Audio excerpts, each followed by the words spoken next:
नमस्कार दोस्तों, crime story channel पर मैं राजेश आपका स्वागत करता हूं। दोस्तों, आज मैं आपको अपराध की जिस वारदात के बारे में बताने जा रहा हूं, वो वारदात कानपुर उत्तर प्रदेश से। तो चलिए दोस्तों, जानते हैं इस वारदात के बारे में। मध्य प्रदेश का एक चर्चित शहर है शहडोल। इसी शहर में नीरज कटारे अपने परिवार के साथ रहते थे।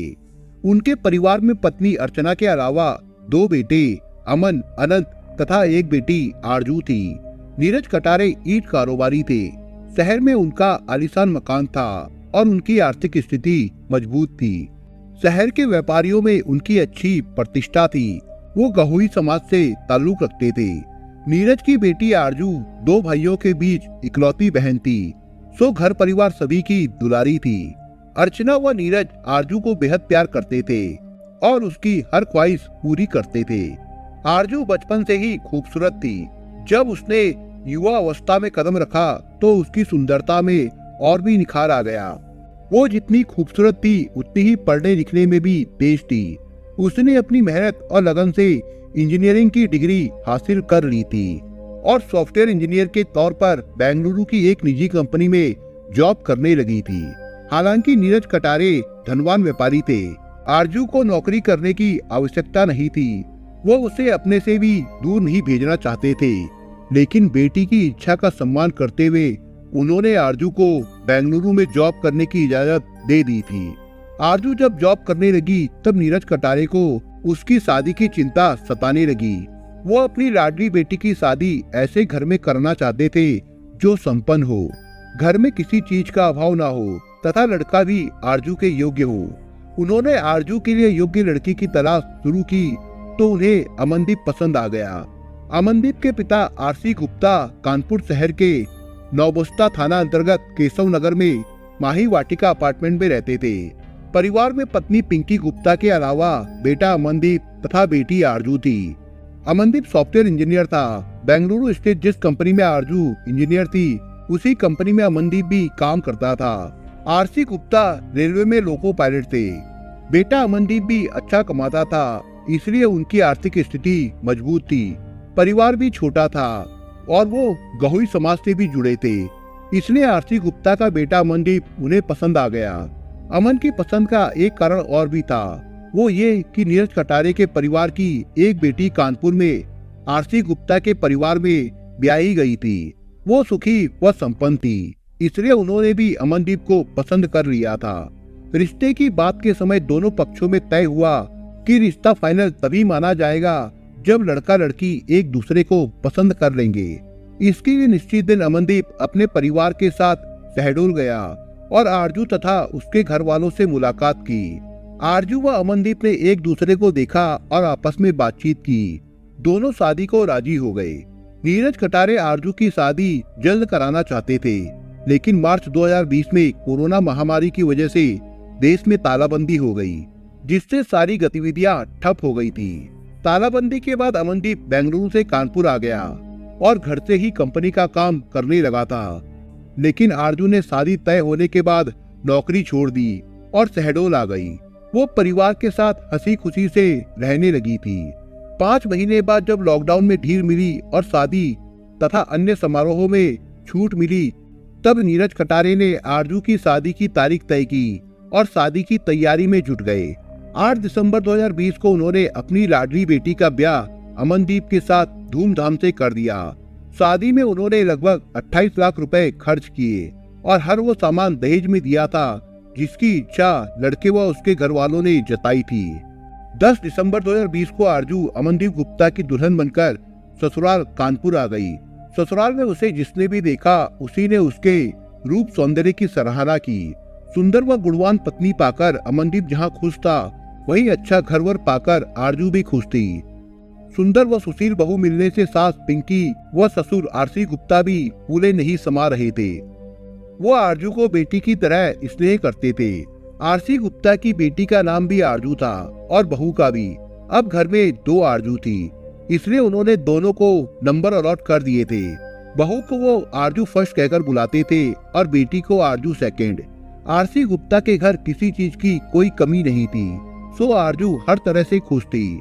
मोबाइल फोन पर बतियाने का भी किसी प्रकार का कोई प्रतिबंध ना तो पति की तरफ से था और ना ही सास ससुर की तरफ से।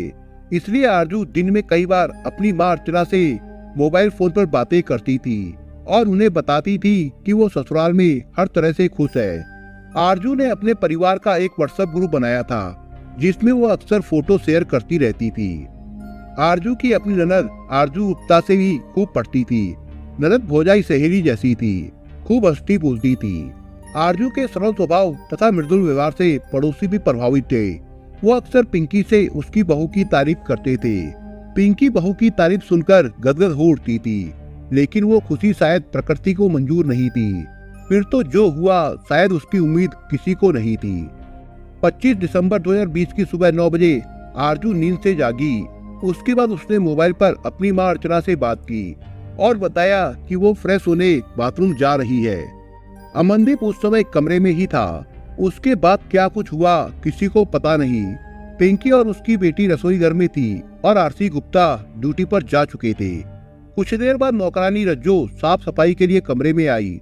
वो पानी लेने के लिए बाथरूम की तरफ गई। उसने बाथरूम का दरवाजा खोला तो बहू आरजू बाथरूम के गीले फर्श पर गिरी पड़ी थी। उसने उसे हिलाया डुलाया। जब कोई हरकत नहीं हुई तो वो चीख पड़ी। उसकी चीख सुनकर अमनदीप, उसकी माँ पिंकी व बहन आरजू आ गई। उसके बाद तो माही वाटिका अपार्टमेंट में सनसनी फैल गई। सूचना पाकर आरसी गुप्ता भी आ गए। इसके बाद अमनदीप व आरसी गुप्ता पड़ोसियों के सहयोग से आरजू को कार से मधुलोक अस्पताल ले गए, लेकिन डॉक्टरों ने उसे देखते ही जवाब दे दिया। उसके बाद आरजू को रिजेंसी अस्पताल लाया गया, लेकिन यहाँ भी डॉक्टरों ने हाथ खड़े कर दिए। फिर आरजू को हेल्थ अस्पताल लाया गया, जहाँ डॉक्टरों ने उसका परीक्षण किया और आरजू को मृत घोषित कर दिया। सबको घर लाया गया और थाना नौबस्ता पुलिस को आरजू की मौत की सूचना दे दी गई। इधर सुबह 11 बजे अमनदीप की बहन आरजू ने नीरज कटारे के बड़े बेटे अमन कटारे से मोबाइल फोन पर बात की और बताया कि आरजू भाभी बाथरूम में फिसल गई है, आप लोग तुरंत आ जाइए। अमन को कुछ संदेह हुआ तो उसने दबाव डालकर पूछा। इस पर उसने कभी बाथरूम में फिसलकर तो कभी गीजर से करंट लगने की बात बताई। अमन को लगा कि दाल में कुछ काला जरूर है, बहन की जिंदगी खतरे में हो सकती है, इसलिए उसने सारी बात अपने माँ बाप को बताई। उसके बाद तो परिवार में सनसनी फैल गई। नीरज कटारे ने देर करना उचित नहीं समझा। उन्होंने फोन पर जानकारी देकर अपने खास रिश्तेदारों को बुलवा लिया। फिर अपने बेटे अमन, अनंत, पत्नी अर्चना तथा 20-25 रिश्तेदारों को साथ लेकर निजी वाहनों से कानपुर के लिए निकल पड़े। रात लगभग 1:30 बजे नीरज कटारे कानपुर स्थित बेटी की ससुराल माही वाटिका पहुंचे। वहां बेटी का शव देखकर फपक पड़े। अर्चना बेटी के शव से लिपटकर रोने लगी। अमन व अनंत भी बहन का शव देखकर बिलख पड़े थे। रिश्तेदारों ने उन सबको सांत्वना देकर किसी तरह से शव से अलग किया। ससुराली जनों से नीरज कटारे ने जब बेटी की मौत का कारण पूछा तो उन्होंने बताया कि आरजू बाथरूम में फिसलकर गिर पड़ी थी, जिससे उसकी मौत हो गई। उसकी जिंदगी बचाने के लिए वो उसे हर बड़े अस्पताल ले गए, लेकिन बचा नहीं पाए। इधर आरजू की मौत की सूचना पाकर थाना नौबस्ता प्रभारी inspector Satish Kumar Singh police team के साथ आ गए। चूंकि मौत का ये मामला एक धनवान परिवार की बहू का था, इसलिए सिंह ने ये सूचना पुलिस के आला अधिकारियों को दे दी। सूचना पाकर पुलिस के आला अधिकारी भी घटना स्थल पर आ गए। पुलिस अधिकारियों ने घटना स्थल व शव का निरीक्षण किया तथा मृतका के पति अमनदीप, सास पिंकी, ससुर आरसी गुप्ता तथा मृतक की ननद आरजू से घटना के संबंध में पूछताछ की। ससुराल जनों ने बताया कि आरजू की मौत बाथरूम में फिसलकर गिरने से हुई है। पुलिस अधिकारियों ने मृतका के माता पिता से भी जानकारी हासिल की।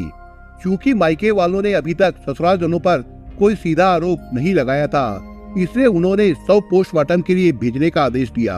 अधिकारियों के जाने के बाद दरोगा अशोक कुमार ने मृतका आरजू का शव पोस्टमार्टम हाउस हेल्थ अस्पताल कानपुर भेज दिया, लेकिन यहाँ दरोगा अशोक कुमार से चूक हो गई। दरअसल नियम के मुताबिक किसी शादीशुदा युवती की शादी के 7 साल के भीतर संदिग्ध मौत हो जाती है तो उसका पंचनामा मजिस्ट्रेट की मौजूदगी में भरा जाता है और मजिस्ट्रेट ही पंचनामे पर हस्ताक्षर करता है। इस चूक के कारण पोस्टमार्टम हाउस के डॉक्टरों ने शव का पोस्टमार्टम नहीं किया। कागज दुरुस्त होने के बाद ही उन्होंने पोस्टमार्टम किया और रिपोर्ट नौबस्ता के पुलिस को सौंप दी। प्रभारी इंस्पेक्टर सतीश कुमार सिंह ने जब पोस्टमार्टम रिपोर्ट पढ़ी तो उनके आश्चर्य का ठिकाना ना रहा, क्योंकि आरजू की मौत हादसा नहीं हत्या थी। उसका मुंह और नाक दबाकर हत्या की गई थी। रिपोर्ट के अनुसार आरजू की मौत दम घुटने से हुई थी। आरजू की हत्या की खबर जब समाचार पत्रों में छपी तो कानपुर शहर में सनसनी फैल गई। आरजू के मायके वालों का भी गुस्सा फट पड़ा। उन्होंने माही वाटिका अपार्टमेंट जाकर आरसी गुप्ता के घर धावा बोल दिया। उन्होंने उनको खूब खरी खोटी सुनाई और दहेज के लिए बेटी को मार डालने का आरोप लगाया। अपार्टमेंट में झगड़े की खबर पाकर पुलिस पहुंच गई और इंस्पेक्टर सतीश कुमार सिंह ने अमनदीप व उसके पिता आरसी गुप्ता को हिरासत में ले लिया तथा थाना नौबस्ता ले आए। चूंकि मृतका के माता पिता अब दहेज हत्या का आरोप लगा रहे थे और रिपोर्ट दर्ज करने की मांग कर रहे थे, इसलिए थाना प्रभारी सतीश कुमार सिंह ने मृतका के पिता नीरज कटारे की तरफ से धारा 498A/304B के तहत ससुराल जनों के खिलाफ रिपोर्ट दर्ज कर जांच शुरू कर दी। अधिकारियों का आदेश था कि दोषियों को छोड़ा न जाए और निर्दोषों को जेल न भेजा जाए। दामाद की गिरफ्तारी के बाद अर्चना अपने पति नीरज कटारे के साथ थाना नौबस्ता पहुंची। वहां रोते हुए वो कह रही थी कि शादी में 28 लाख रुपए खर्च किया था, लेकिन लाल जोड़े में बेटी को 18 दिन भी नहीं देख पाई। वो हवालात में बंद दामाद अमनदीप से एक ही बात पूछ रही थी कि उनकी बेटी से कौन सी गलती हो गई जो उसे मार डाला। अगर दहेज की बात थी तो बताते, हम तुम सब लोगों को नोटों में तोल देते और अपनी बेटी की जान बचा लेते। आरजू की हत्या की जांच सीओ विकास पांडे को सौंपी गई थी। उन्होंने सबसे पहले मृतका के पति अमनदीप से पूछताछ की। अमनदीप ने बताया कि उसने अपनी मर्जी से आरजू से शादी की थी। वो 38 लाख रुपए सालाना पैकेज पर कंपनी में काम कर रहा था। उसने आरजू की हत्या नहीं की, दहेज की कोई मांग भी नहीं की थी। इस पर थाना प्रभारी ने उससे पूछा कि अगर उसने आरजू की हत्या नहीं की तो किसने की, उसी का नाम बता दो। इस पर वो चुप्पी साध गया। बार बार कुरेदने पर भी कुछ जवाब नहीं दिया। उससे कई राउंड पूछताछ की गई, लेकिन उसका एक ही जवाब था, उसने आरजू की हत्या नहीं की। सीओ विकास कुमार पांडे ने मृतका की सास पिंकी, ससुर आरसी गुप्ता, ननद आरजू गुप्ता तथा नौकरानी रज्जो से भी पूछताछ की तथा उन सब के बयान दर्ज किए। सभी ने एक स्वर में आरजू की हत्या को एक हादसा बताया। पूछताछ के बाद बाकी लोगों को तो थाने से जाने दिया गया, लेकिन संदेह के आधार पर मृतका के पति अमनदीप गुप्ता को दहेज हत्या के आरोप में गिरफ्तार कर लिया गया। आरजू की मौत के बाद पुलिस ने घटनास्थल को सील कर दिया था। 28 दिसंबर की सुबह 11 बजे फॉरेंसिक टीम एसपी दीपक भूकर, सीओ विकास पांडे तथा नौबस्ता थाना प्रभारी सतीश कुमार सिंह के साथ माही वाटिका अपार्टमेंट स्थित अमनदीप के फ्लैट पर पहुंची और बाथरूम तथा कमरे की जांच शुरू की। आरजू के कमरे को खंगालने पर टीम को टूटी चूड़ियां, बाल तथा चप्पलें मिली। इस सामान को टीम ने सुरक्षित कर लिया। टीम ने बाथरूम चेक किया तो टीम को गीजर से गैस लीकेज होने के सबूत मिले। इसके अलावा जांच से पता चला कि बाथरूम का दरवाजा बंद करने के बाद वो स्थान क्लोज चैम्बर बन जाता है, यानी बाथरूम से हवा बाहर निकलने का कोई स्थान नहीं मिला। फॉरेंसिक टीम ने जांच में आरजू की मौत को हादसे में उलझा दिया। पुलिस अधिकारियों को सौंपी गई 5 पन्नों की रिपोर्ट में फॉरेंसिक टीम ने आरजू की मौत को हादसा बताया था। उनकी रिपोर्ट के अनुसार गैस गीजर में एलपीजी गैस सिलेंडर लगाया गया था, जो लीकेज था। एलपीजी में प्रोपेन व न्यूटेन गैस होती है, जो हवा से भारी हो जाती है। गीजर की टोटी खोलते वक्त गैस निकल रही थी। इस केस में यही लग रहा है। किसी कारण से आरजू मुंह के बल बाथरूम में गिरकर बेहोश हुई। सतह पर जमी गैस ने उसकी जान ले ली। टीम ने आरजू की मौत की वजह सफोकेशन स्मूथनिंग बताई। फॉरेंसिक टीम ने आरजू के कत्ल की थ्योरी पर सवालिया निशान जरूर लगाया, लेकिन एसएसपी प्रीतिंदर सिंह ने फॉरेंसिक टीम की अपेक्षा पोस्टमार्टम रिपोर्ट को ज्यादा अहम माना, जिसमें हत्या की पुष्टि हुई थी। उन्होंने कहा, जो आरोप मृतका के घर वालों ने लगाए हैं, उसी आधार पर जांच जारी रहेगी। ससुराल जनों पर दहेज हत्या का केस चलेगा। इधर आरजू के पिता नीरज कटारे व मां अर्चना कटारे ने एसएसपी प्रीतिंदर सिंह से मुलाकात की और जांच अधिकारी पर जांच में शिथिलता बरतने का आरोप लगाया। इस शिकायत पर एसएसपी ने सीओ विकास पांडे से जांच वापस ले ली और सीओ संतोष सिंह को जांच सौंप दी। संतोष सिंह ने जांच शुरू की और मृतका के पिता नीरज व मां अर्चना कटारे के बयान दर्ज किए। मृतका आरजू की मां अर्चना कटारे ने मुख्यमंत्री योगी आदित्यनाथ को भी एक मार्मिक ट्वीट लिखकर न्याय की मांग की। उन्होंने ट्वीट में लिखा, योगी जी, मुझे आपसे तुरंत मिलना है। मैं वो अभागिन माँ हूँ जिसकी इंजीनियर बेटी की शादी के 17 दिन के भीतर हत्या कर दी गई। हमें केवल न्याय चाहिए। हम अपनी आंखों के सामने दोषियों को सजाए मौत चाहते हैं। आरजू की हत्या से शहडोल की महिलाओं में भी गुस्सा फट पड़ा था। हत्या के विरोध में सैकड़ों महिलाओं ने न्याय यात्रा निकाली। 30 दिसंबर 2020 को पुलिस ने अमनदीप गुप्ता को कानपुर कोर्ट में पेश किया, जहां से उसे जिला जेल भेज दिया गया था और फिलहाल अभी तक उसकी जमानत नहीं हुई थी। पुलिस की जांच जारी है। अन्य आरोपियों की गिरफ्तारी जांच के बाद ही की जाएगी। दोस्तों, आप अगर चैनल पर नए हो तो आप चैनल को सब्सक्राइब करने के साथ कमेंट बॉक्स में इस कहानी के बारे में अपने विचार जरूर लिखिएगा। मिलता हूँ एक नई कहानी के साथ, तब तक के लिए अपना ख्याल रखिएगा। धन्यवाद।